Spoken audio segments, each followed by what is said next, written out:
ধ্যাৎ, এই জীবনে বিয়েই করবো না। যাও, একটা বিয়ে করতে গেছিলাম, তাও গিয়ে দেখি পাত্রী সাতচন্নি। ভাই এটা কেমন কথা? এর জন্য তুমি জীবনের বিয়েই করবা না? না, করবো না। ভাবির কাছে এতদিন যার কথা শুনে উত্তম পুরুষ ভেবেছিলাম, এখন দেখছি সে একটা ফালতু পুরুষ। কি বলছিস তুই এসব? ফালতু মহিলা না হলে কি এরকম পাবলিক প্লেসে ঝগড়া করে? মহিলা বলছো কেন? সে তো একটা মেয়ে। ওই একই কথা, মেয়ে যা মহিলাও তা। ছেলেটা কিন্তু বেশ হ্যান্ডসাম, তাই না? আশ্চর্য, তুই আবার ওকে হ্যান্ডসাম কোথায় দেখলি? ওকে দেখার পর আমার মনের মধ্যে যে সাতচুনির ছবিটা ছিল সেটা সরে গিয়ে ওর ছবিটা ফিক্সড হয়ে গেছে। তোর যদি বিশ্বাস না হয় তুই খাতা কলম নিয়ে আয়, আমি একে দেখা দিতে পারবো। থাক ভাই, কিছু বলতে হবে না, আমি বুঝতে পারছি। বুঝতে পারছস? তাহলে খুব ভালো, গুড। ভাই অনুমতি দিলে একটা কথা বলি। এত ঢং না করে কি বলবি বলে ফেল। না, বলছিলাম কি, তোর তো এখন মন মেজাজ খারাপ আছে, চল না আমরা বাইরে থেকে কোথাও ঘুরে আসি। তারপর দুই ভাই ইচ্ছে মতো খাওয়া দাওয়া করে বাসায় ফিরবো। না রে, আমার ভালো লাগছে না, তুই যা। ভাই তোমার ভালো লাগার জন্যই তো বললাম। কি হলো এবার, তো হ্যাঁ বল। আচ্ছা ঠিক আছে, আমি রেডি হয়ে আসি।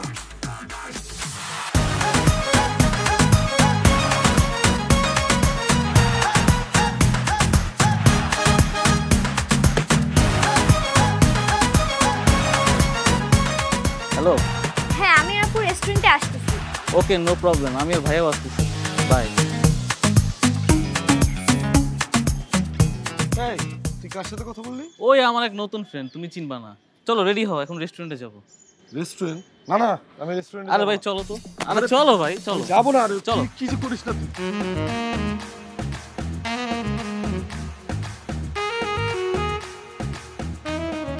ভাই রেস্টুরেন্টে এসেও কি তুমি চুপচাপ থাকবা?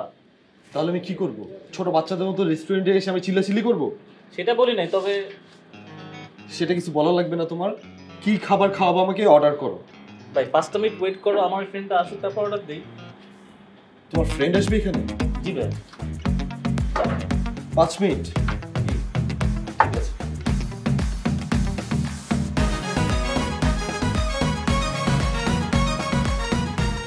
কি রে, তোর বন্ধুরা কোথায়? আছে হয়তো ভিতরে কোথাও, চল যাই।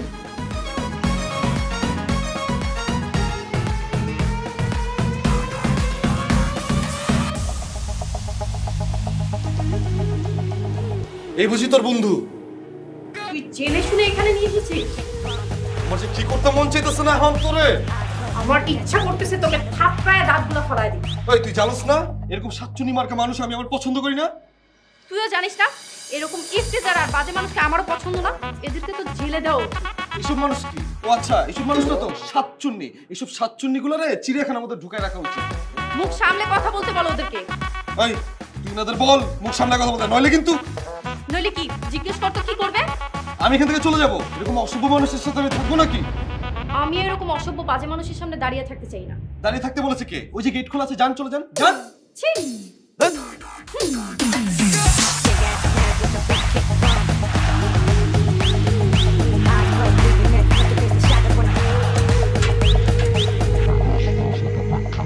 আমার মনে হয় আর কিছু সম্ভব না।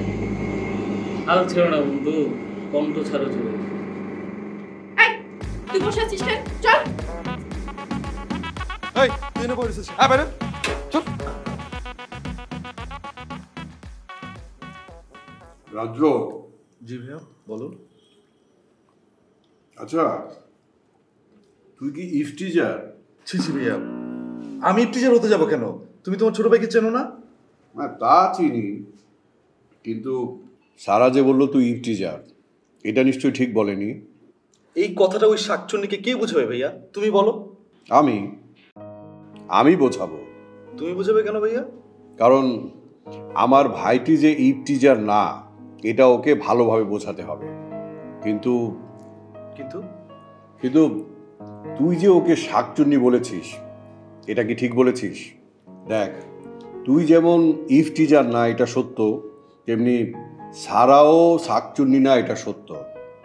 এই দুটো মিথ্যের কারণে এমন একটা সুন্দর সম্পর্ক শুরুতেই নষ্ট হয়ে যাবে, এটা কি ঠিক? কিন্তু ভাইয়া, আমি তোমার কথা মেনে নিলাম, ও শাকচুন্নি না, কিন্তু ও তো একটা ঝগড়াটে মেয়ে, এটা তো তুমি অস্বীকার করতে পারবে না ভাইয়া। হ্যাঁ, তা মেনে নিলাম, কিন্তু আমি যতটুকু জেনেছি তুইও ওর সাথে মার্কেটে ঝগড়া করেছিস, এটা কি ঠিক করেছিস? তাহলে কি ধরে নেব তুইও ঝগড়াটে? না ভাইয়া, একদমই না। আমি কেন ঝগড়াটা হবো ভাইয়া? শোন, তোর ভাবির বান্ধবী ননদ হিসেবে না, সারা আসলেই একটি লক্ষ্মী মেয়ে, যেমন লক্ষ্মী তুই। সারাকে আমরা অনেক আগে থেকেই চিনি। শোন, আমরা কালকে দুই পরিবার মিলে বেড়াতে যাব, তুইও আমাদের সঙ্গে যাবি। ভাইয়া ভাইয়া বললে হবে না, বরাবরের মতো তুই এই কথা মেনে নিবি। সকাল সকাল দুজন রেডি থাকবি, আমরা একসাথে বেরোবো। কেমন? খাওয়া শেষ কর। তুই খাচ্ছিস না কেন?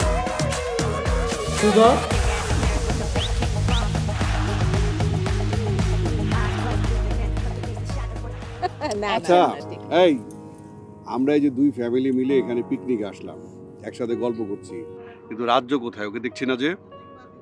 এদিকে আছে হয়তো কোথাও। ও থাকলে ভালো হতো না? তাহলে আমাদের বন্ডিংটা একটু ভালো হতো। সারাকেও তো দেখছি না, সারা কোথায়? সারা আছে ওদিকে, ওই যে সামনের বেঞ্চে বসে আছে। এই তোমরা এইদিকে আসো। এই শুনো, তোমাদের দুজনের কাজ হচ্ছে রাজ্য আর সারার মধ্যে যেন একটা সুন্দর স্বাভাবিক রিলেশন তৈরি হয়, সেই সুযোগটা তৈরি করে দেওয়া। আমরা দুজনে চেষ্টা করেছিলাম, কিন্তু ব্যর্থ হয়েছি। এবার ব্যর্থ হলে চলবে না কিন্তু, বলে দিচ্ছি। জি ভাবি, আমরা আমাদের সাধ্যমতো চেষ্টা করব।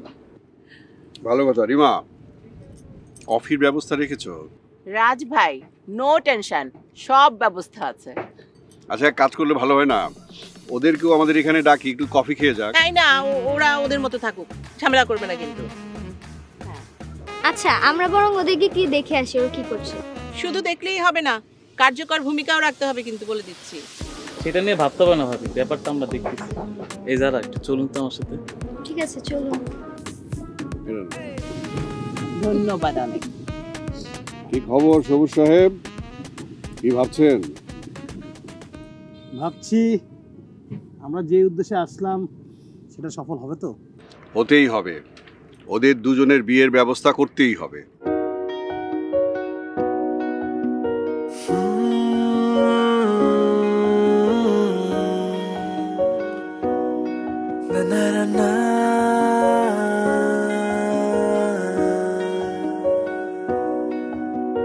হঠাৎ দেখা কিসের টানে, তুমি আমার সুরে গানে, কাঠ ফাটা রোদে এক ফোঁটা বৃষ্টি।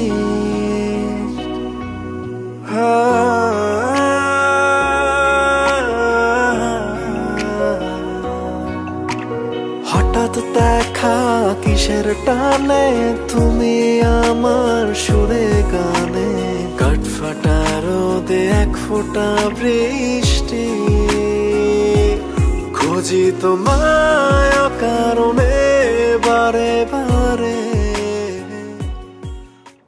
আচ্ছা, আমরা কোথায় যাচ্ছি বলুন তো? কেন, আপু আর রাজু ভাইকে খুঁজতে? খুঁজে কি হবে? বারে দেখতে হবে না ওরা কে কোথায় আছে? আমার মনে হয় উচিত হবে না। কেন? আসলে এটা একটা মনের ব্যাপার, মনের মিল হলে সম্পর্ক হবে, নয়তো হবে না। তাহলে আমাদের এখন কি করা উচিত? আমাদের উচিত এই সুন্দর দিনের সুন্দর পরিবেশে নিজেদের মনের মানুষকে সন্ধান করা। আচ্ছা ঠিক আছে, চলুন আমরা ওই দিকটা যাই।